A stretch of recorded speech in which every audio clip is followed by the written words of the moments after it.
नमस्कार, मैं हूं आपके साथ ज्योति और आप देख रहे हैं एसडी न्यूज नेटवर्क पर। आज की बड़ी खबरें फटाफट अंदाज में। राहुल गांधी के घर के बाहर सिख परिवारों का प्रदर्शन। दिल्ली में राहुल गांधी के आवास के बाहर शनिवार को सिख संगठनों और 1984 दंगा पीड़ित परिवारों ने जोरदार प्रदर्शन किया। प्रदर्शनकारियों ने राहुल गांधी का पुतला फूंका और कांग्रेस नेताओं से माफी की मांग की। नाराजगी की वजह कांग्रेस के कुछ नेताओं का वो बयान है जिसमें 1984 दंगों के दोषी सज्जन कुमार को हीरो और आदर्श बताया गया था। पुलिस ने मौके पर भारी बैरिकेडिंग कर सुरक्षा बढ़ा दी।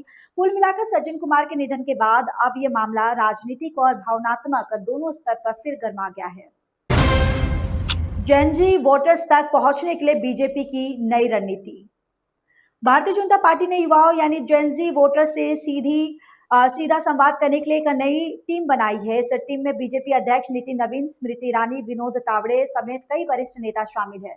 पार्टी का कहना है कि ये टीम युवाओं की सोच और उनकी समस्याओं को समझकर उनसे जुड़ने का काम करेगी। वहीं राष्ट्रीय टीम की पहली बैठक में कांग्रेस के वंदे मातरम वाले फैसले के खिलाफ प्रस्ताव भी पास किया गया।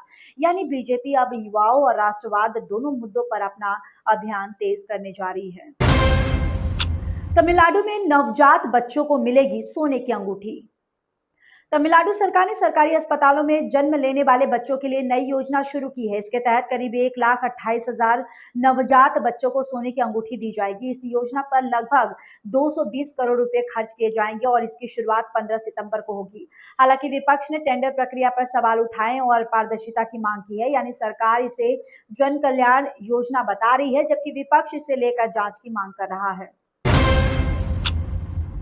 चीनी हुई महंगी, खड़गे ने सरकार से पूछा सवाल। देश के कई शहरों में चीनी की कीमत 70 रुपए किलो तक पहुंच गई है। कांग्रेस अध्यक्ष मल्लिकार्जुन खड़गे ने सरकार पर निशाना साधते हुए पूछा कि आखिर ये फैसला आत्मनिर्भर भारत है या चीनी आयात करनी पड़ रही है। उन्होंने एथेनॉल नीति पर भी सवाल उठाए। वही केंद्र सरकार का कहना है कि चीनी की कीमत बढ़ने की वजह एथेनॉल उत्पादन नहीं है और दाम नियंत्रित करने के लिए 10 लाख टन कच्ची चीनी के आयात की अनुमति दी गई है। यानी महंगाई पर राजनीति भी तेज हो गई है। झारखंड की सीमेंट फैक्ट्री में बड़ा ब्लास्ट, 3 इंजीनियरों की मौत।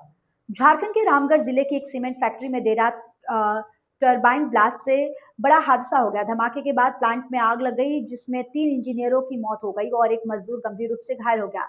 यूनिट इंचार्ज ने आरोप लगाया कि ओवर हीटिंग की शिकायत कई बार की गई थी और कूलिंग सिस्टम लगाने की मांग भी उठाई गई थी, लेकिन उस पर ध्यान नहीं दिया गया। अब हादसे की जांच शुरू हो गई है। मेरठ में सपा नेताओं की पिटाई मामले में बड़ा एक्शन। मेरठ में समाजवादी पार्टी नेताओं की पिटाई के आरोपों के बाद नए एसएसपी ने बड़ा फैसला लिया है। इंस्पेक्टर समेत 8 पुलिसकर्मियों को लाइन हाजिर कर दिया गया है। सपा नेता दिग्विजय भाटी ने आरोप लगाया कि पुलिस ने हिरासत में उनके साथ मारपीट की और फिल्मी गाने पर नाचने के लिए मजबूर किया। मामले के सामने आने के बाद पुलिस विभाग में हलचल मच गई है और अब पूरे प्रकरण की जांच की जा रही है। बेटा नहीं होने पर पत्नी और बेटी की हत्या। गाजियाबाद के खोड़ा इलाके में एक दिल दहला देने वाली वारदात सामने आई है।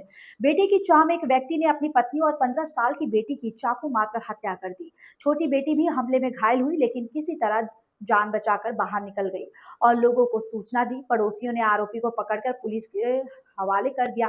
पुलिस ने आरोपी को हिरासत में लेकर हत्या का मामला दर्ज कर लिया है।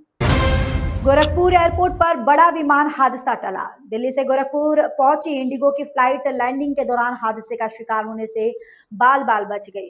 विमान का पिछला हिस्सा रनवे से टकरा गया, जिसके बाद पायलट ने तुरंत विमान को दोबारा हवा में उठा लिया। दूसरी कोशिश में सुरक्षित लैंडिंग कराई गई। विमान में 178 लोग सवार थे और सभी सुरक्षित हैं। फिलहाल विमान को सेवा से हटाकर उसकी तकनीकी जांच और मरम्मत की जा रही है। रेबीज की आखिरी स्टेज से जिंदा बचा मिर्जापुर का लड़का। मिर्जापुर का 15 साल का करण अब पूरी तरह स्वस्थ है, जबकि कुछ महीने पहले उसकी हालत बेहद गंभीर थी। कुत्ते के काटने के बाद उसने रेबीज के इंजेक्शन नहीं लगवाए थे और बाद में वह पानी से डरने और कुत्ते की तरह भौंकने लगा था। डॉक्टरों ने उम्मीद छोड़ दी थी, लेकिन इलाज के 22 दिन बाद उसकी हालत में सुधार हुआ। अब वो स्कूल भी जाने लगा है। इसे उत्तर प्रदेश में रेबीज की अंतिम अवस्था से बचने का बेहद दुर्लभ मामला माना जा रहा है। पाकिस्तान ने पीओके की रिपोर्टिंग करने वाले पत्रकार को आतंकी सूची में डाला। पाकिस्तान ने पीओके और गिलगित बाल्टिस्तानी रिपोर्टिंग करने वाले पत्रकार दानिश इरशाद का नाम आतंकवाद से जुड़ी फोर्थ शेड्यूल सूची में डाल दिया है। इस कार्रवाई के बाद उनके बैंक खाते सीज कर दिए गए हैं और यात्रा पर भी रोक लगा दी गई है।